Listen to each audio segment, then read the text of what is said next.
Oh, I do hope you have some time tonight as we strap our old boy Patrick Starr into the operating table to give him a bit of a makeover. But that is not all, as we have an assortment of terrifying tales as we skim the depths of Bikini Bottom. Welcome to the whorehouse. My name is Metal, and like our boy Patrick right now, strap yourselves in and enjoy this horrific transformation and scary stories.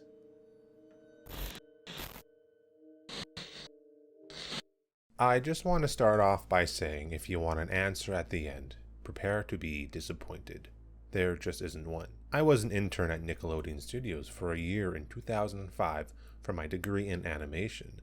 It wasn't paid, of course. Most internships aren't. But it did have some perks beyond education. To adults, it might not seem like a big one, but most kids at the time would shit themselves over it. Now, since I worked directly with the editors and animators, I got to view the new episodes days before they aired. I'll get right to it without giving too many unnecessary details. They had very recently made the SpongeBob movie, and the entire staff was somewhat sapped of creativity, so it took them longer to start up this season. But the delay lasted longer for more upsetting reasons. There was a problem with the Series 4 premiere that set everyone and everything back for several months. Me and two other interns were in the editing room along with the lead animators and sound editors for the final cut. We received the copy that was supposed to be Fear of a Krabby Patty and gathered around the screen to watch. Given that it isn't final yet, animators often put up a mock title card.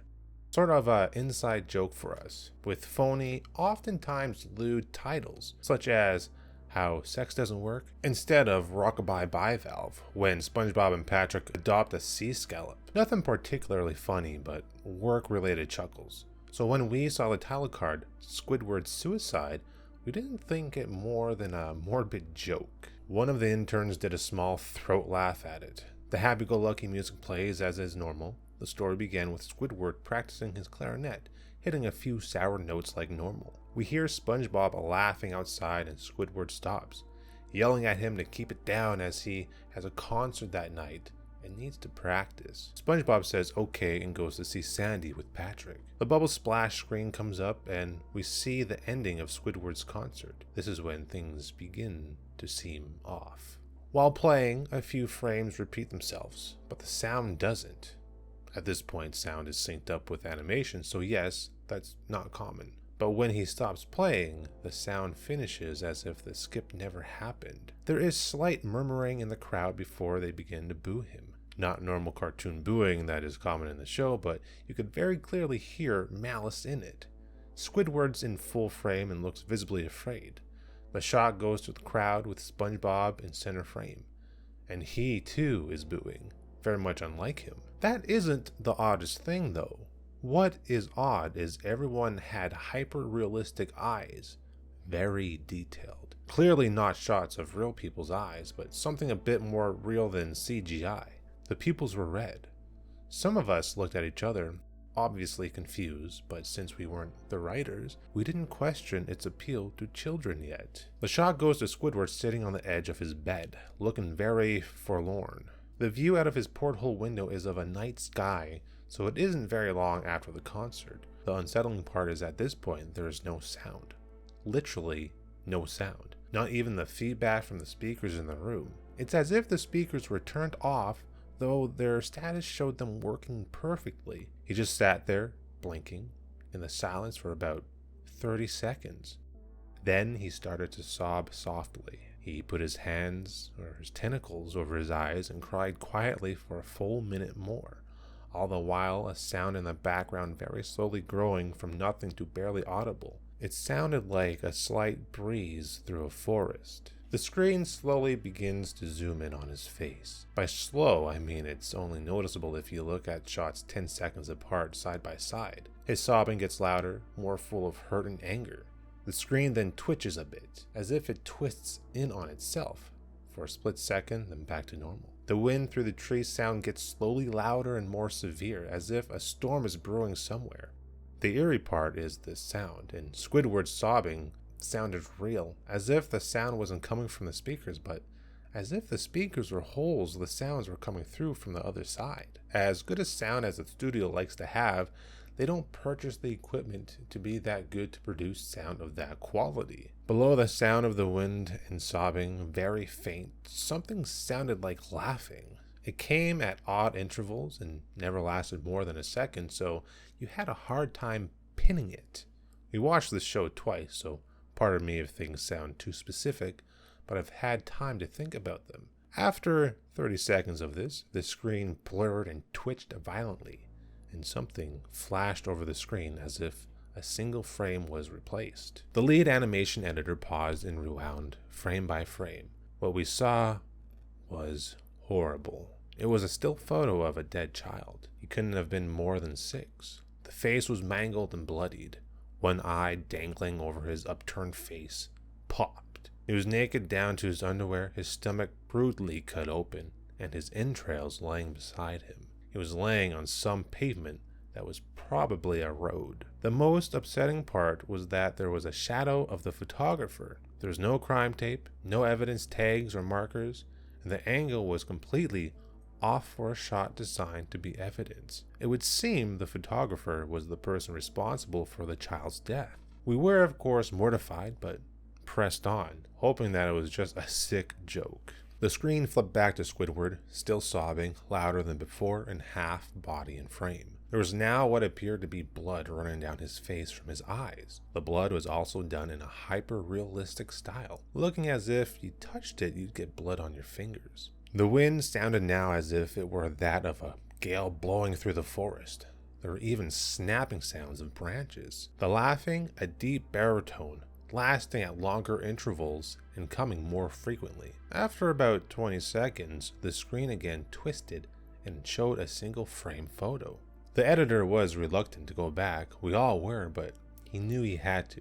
This time, the photo was that of what appeared to be a little girl, no older than the first child. She was laying on her stomach, her barrettes in a pool of blood next to her. Her left eye was too popped out and popped, naked except for underpants. Her entrails were piled on top of her above another crude cut along her back. Again, the body was on the street, and the photographer's shadow was visible, very similar in size and shape to the first.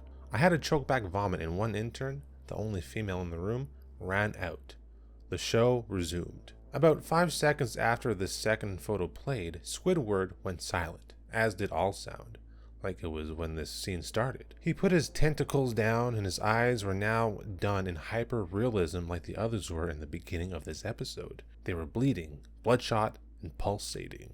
He just stared at the screen as if watching the viewer, and after about 10 seconds, he started sobbing, this time not covering his eyes. The sound was piercing and loud, and most fear-inducing of all is his sobbing was mixed with screams. Tears and blood were dripping down his face at a heavy rate. The wind sound came back, and so did the deep-voiced laughing, and this time the still photo lasted for a good 5 frames. The animator was able to stop it on the 4th and backed up. This time the photo was of a boy about the same age, but this time the scene was different. The entrails were just being pulled out from a stomach wound by a large hand. The right eye popped and dangled, blood trickling down it. The animator proceeded. It was hard to believe, but the next one was different, but we couldn't tell what. He went on to the next, same thing. He went back to the first and played them quicker, and I lost it. I vomited on the floor, the animating and sound editors gasping at the screen. The 5 frames were not as if they were 5 different photos. They were played out as they were frames from a video. We saw the hand slowly lift out the guts. We saw the kid's eyes focus on it. We even saw 2 frames of the kids beginning to blink. The lead sound editor told us to stop. He had to call in the creators to see this. Mr. Hillenberg arrived within about 15 minutes. He was confused as to why he was called down there, so the editor just continued the episode. Once the few frames were shown, all screaming, all sound again stopped. Squidward was just staring at the viewer, full frame of the face, for about 3 seconds. The shot quickly panned out, and that deep voice said, "Do it." and we see in Squidward's hands a shotgun. He immediately puts the gun in his mouth and pulls the trigger. Realistic blood and brain matter splatters the wall behind him and his bed, and he flies back with the force. The last 5 seconds of the episode show his body on the bed, on his side, one eye dangling on what's left of his head above the floor, staring blankly at it. Then the episode ends. Mr. Hillenburg is obviously angry at this. He demanded to know what the hell was going on. Most people left the room at this point, so it was just a handful of us to watch it again. Viewing the episode twice only served to imprint the entirety of it into my mind and caused me horrible nightmares. I'm sorry I stayed. The only theory we could think of was the file was edited by someone in the chain from the drawing studio to here. The CTO was called in to analyze when it happened. The analysis of the file did show it was edited over by new material. However, the timestamp of it was a mere 24 seconds before we began viewing it. All equipment involved was examined for foreign software and hardware as well as glitches, as if the timestamp may have glitched and showed the wrong time, but everything checked out fine. We don't know what happened, and to this day nobody does. There was an investigation due to the nature of the photos, but nothing came of it. No child scene was identified and no clues were gathered from the data involved, nor physical clues in the photos. I never believed in unexplainable phenomena before, but now that I have something happen and I can't prove anything about it beyond anecdotal evidence, I think twice about things. I am sure many have heard of the Lost episode creepypastas. They are usually an incredibly graphic episode that conveys such fear for children that it was never aired, though someone managed to sneak a viewing or owns one of the tapes. The most popular example of this is Squidward's suicide, in which Squidward commits, well, you guessed it, hence the title. Of course, all these creepypastas are false, yet I remember a SpongeBob episode that was altered heavily but still remains in circulation today. This is One Course Meal from season 7. In the episode, Mr. Krabs finds out that Plankton is horrified of whales and uses it to his advantage. This is one of the least popular episodes of the show due to the dark nature of the episode, even after the episode was heavily altered. Now, how would I have seen this episode before it was edited? It's simple, really. This is one of the 7 SpongeBob episodes that was revealed on the internet before it aired on TV. Always a big fan of the show, I was excited of the idea of having a SpongeBob episode premiere on the internet before television. I rapidly reloaded the Nick page and finally the episode came up. It was known as Plankton Got Served, though it was eventually changed. Most of the episode is identical to the one that is circulating today. Plankton manages to break into the Krusty Krab and ties up Mr. Krab and SpongeBob. As he is about to finally get the secret formula from SpongeBob, Mr. Krab's daughter, Pearl, walks in. This terrifies Plankton and causes him to run out. Plankton later claims his ancestors were eaten by whales, and that is why he fears them so. Mr. Krabs realizes this fear that Plankton has and decides to use it against him. He dresses up as his daughter and begins to follow Plankton around, frightening him. Plankton decides he can no longer take it and decides to make the ultimate decision. Plankton then decides to unalive himself. Yes, this is still in the show today. You are free to watch it. Plankton waits for the bus as he lies in the street, waiting to get run over. That is when SpongeBob comes over to try to convince him to continue his existence. This is where the alteration in the 2 versions begins. Plankton fails to heed SpongeBob's words and remains there. In the altered version that was shown, SpongeBob tells Plankton that it was Mr. Krabs as Pearl the entire time, and he gets up. In another altered version, SpongeBob says the same thing, but Plankton refuses to believe him. SpongeBob decides that the only thing he can do to show him the truth is to drag Mr. Krabs outside. Soon after he leaves, the typical red bus comes speeding along. Plankton sits up and watches it hit him as everything fades to darkness. Plankton finds himself standing on a single platform, overlooking darkness. In the darkness, he sees whales, all looking up at him. There are members of his family he can't faintly make out, calling for him to jump down. Plankton looks above and sees a light he can scarcely believe. This would seem to represent heaven and hell. Plankton, resigned to his fate, jumps and plunges down into the darkness. This is when the episode ends, and the traditional credits for the show are shown, parallel to Plankton's descent into the darkness. Now, some of you may say you saw the show as soon as it came available online. apparently not fast enough. After seeing the episode online, I reloaded the page to find the altered version shown on the website. I kept reloading, curious of how I had seen the first version. The only answer I can imagine for my viewing of that original episode was that the creators uploaded the wrong file, and moments after uploading it, recognized it as such. I may be the only one who saw this version. I truly do not know the sick ambitions the creators of SpongeBob had in mind with this episode. Why would a kids show portray death? Why would a kids show portray heaven and hell? Nonetheless, the unaltered version is impossible to find. I've searched as hard as I can, and I have failed to find anything legitimate about the episode I had seen. People had told me that I had seen only the altered version, and they too were surprised of the dark themes portrayed in the episode. Nonetheless, I know what I saw. I know people would fail to believe me. People will accuse me of just trying to scare people. People would say I have no evidence. There are no photos, there is no video evidence of this occurrence.